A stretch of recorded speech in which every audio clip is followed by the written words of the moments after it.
Welcome. Who are you? What is this place? This is a game. An FPS arena, to be exact.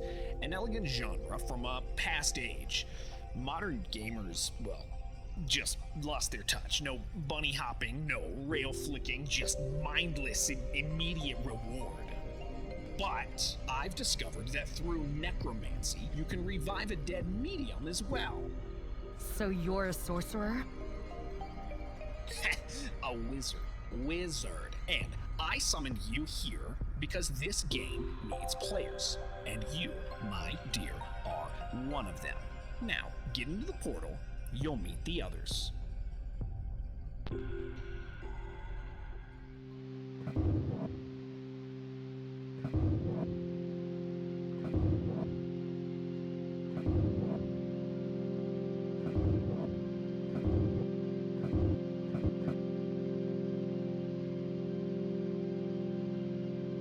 Ghostware Arena of the Dead is an interesting game.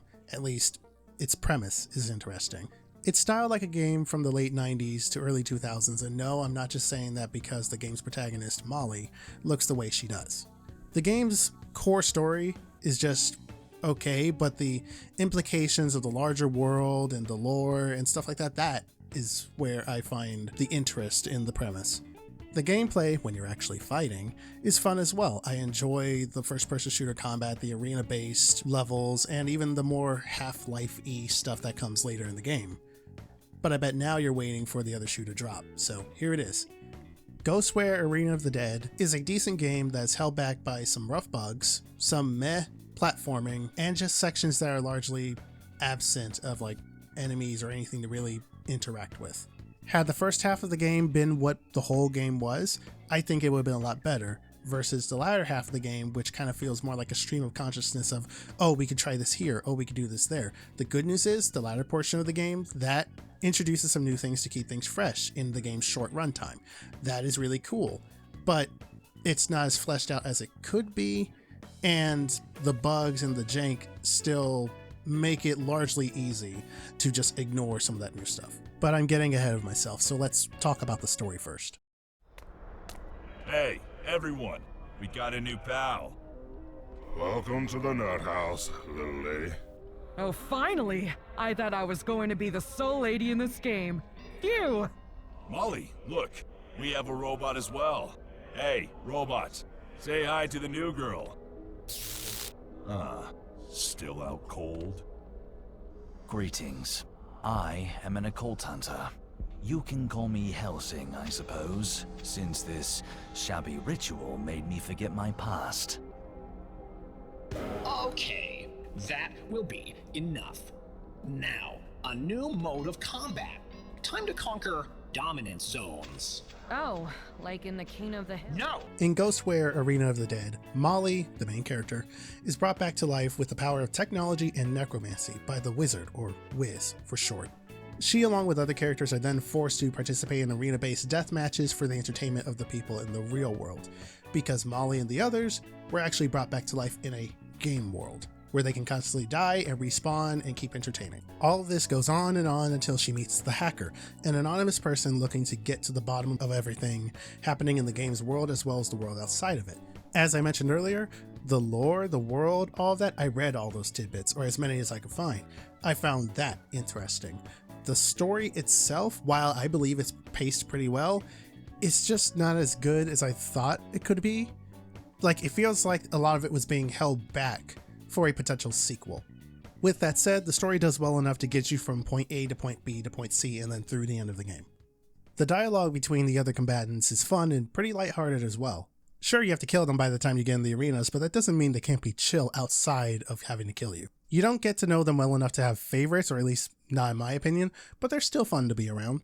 There's one conversation you can have with one of the characters in the group where Molly mentions that from what she can remember of her past life, before she died of, I'm not sure how she died, she didn't look anything like she does in the game world, heavily implying that Wiz took some liberties with her digital body when bringing her back, which makes him creepier than he already is. I mean, I like boobs and booty as much as the next guy, but bringing someone back to life and then altering their digital body to suit your tastes, Wiz, that's fucked up, man. What the fuck? But Molly herself is a mostly no-nonsense character that simply wants to get everything over with, and frankly, that's a mood that I can, for a lot of reasons, vibe with.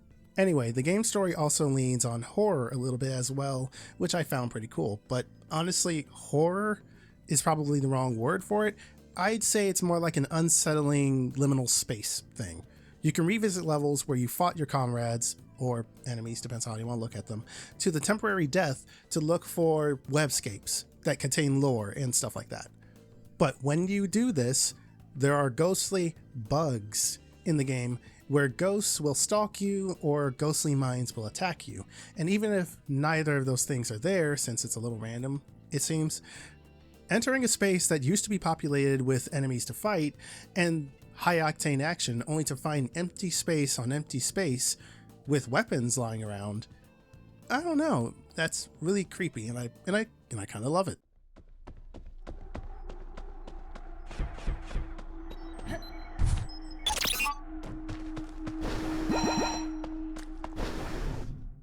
But that's enough yapping about the game's story and some horror-esque, I guess, vibes.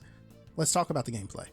The gameplay, quite frankly, is sparse. Early in the game, you'll be jumping between hub rooms and death matches, but in the mid to late game, it starts incorporating some platforming sections which aren't very good, and a more Half-Life style of gameplay. I'm not sure how else to put it besides saying Half-Life. As much as I appreciate the game opening up over time, the most fun for me was during combat and during my fights with some of the bosses.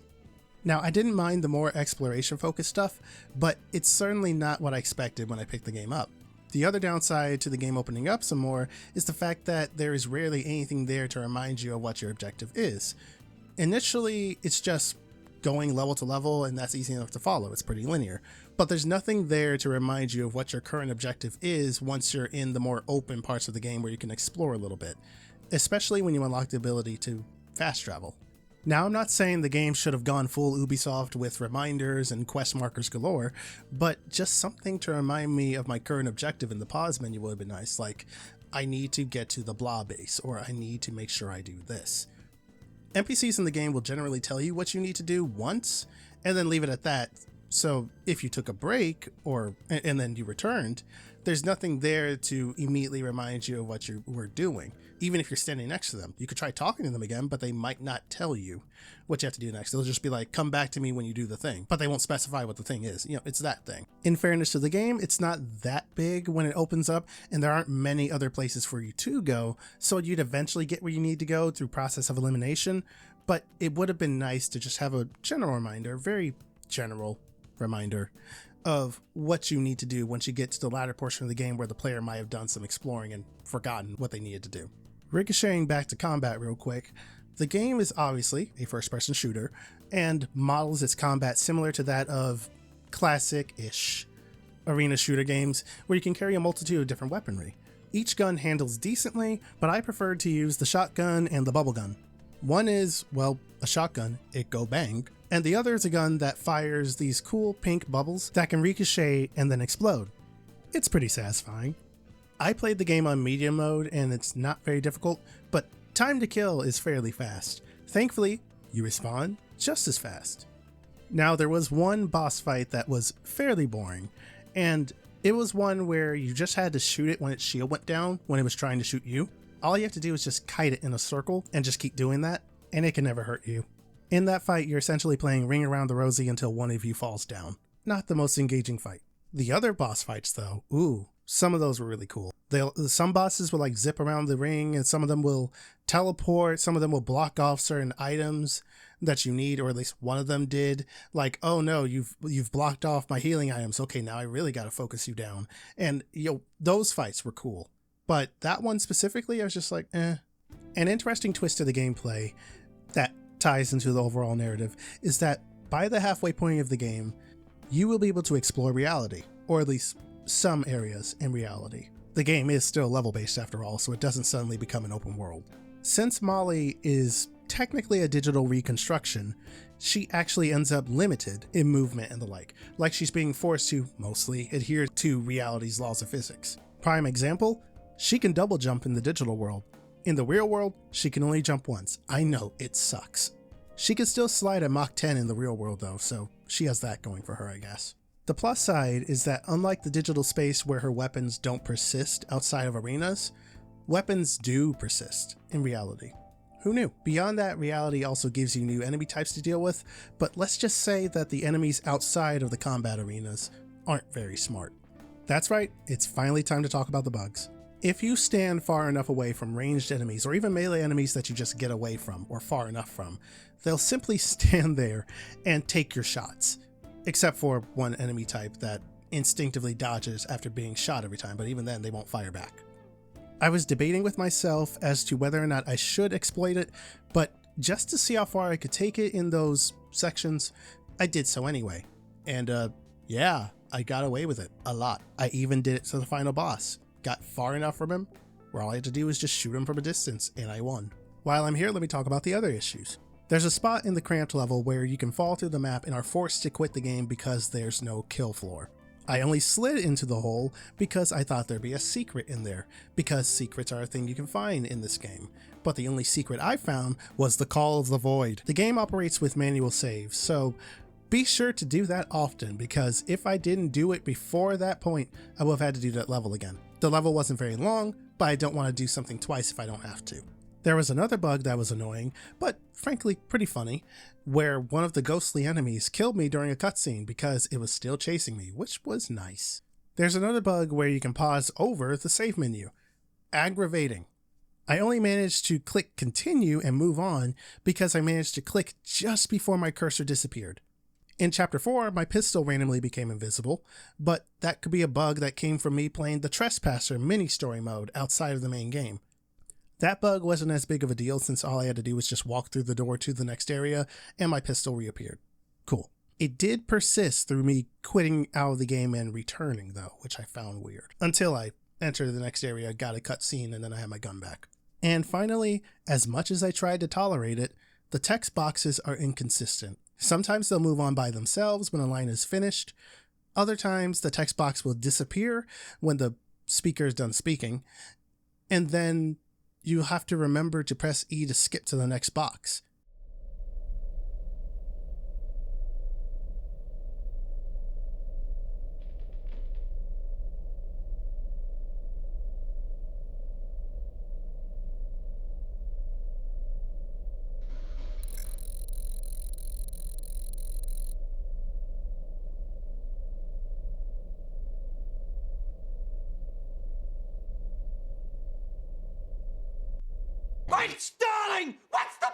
Yes, as enjoyable as this game is, it's got its fair share of jank, to say the least. Untextured Chair. Ghostware Arena of the Dead, again, is an interesting game in a lot of ways, at least to me, and pretty fun in its best moments, but slow to a crawl in its worst moments.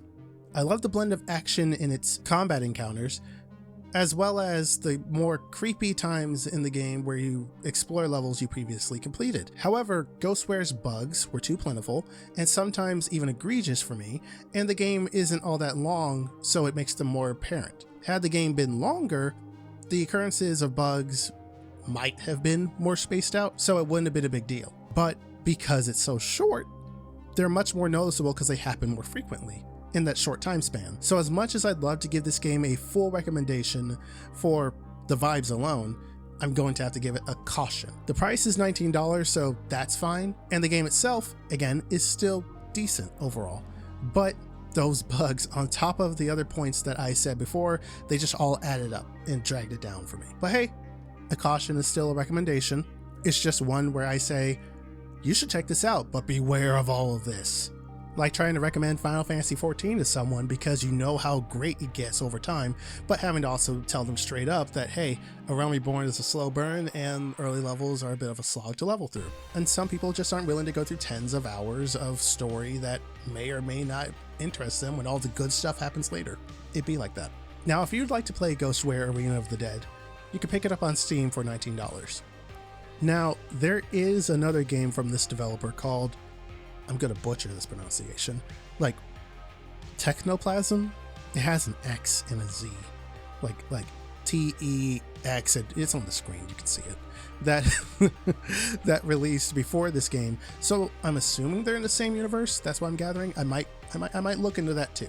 We'll see. But with that, I hope you all have enjoyed your stay. I'm TUSDarryl, and I'll catch you all later.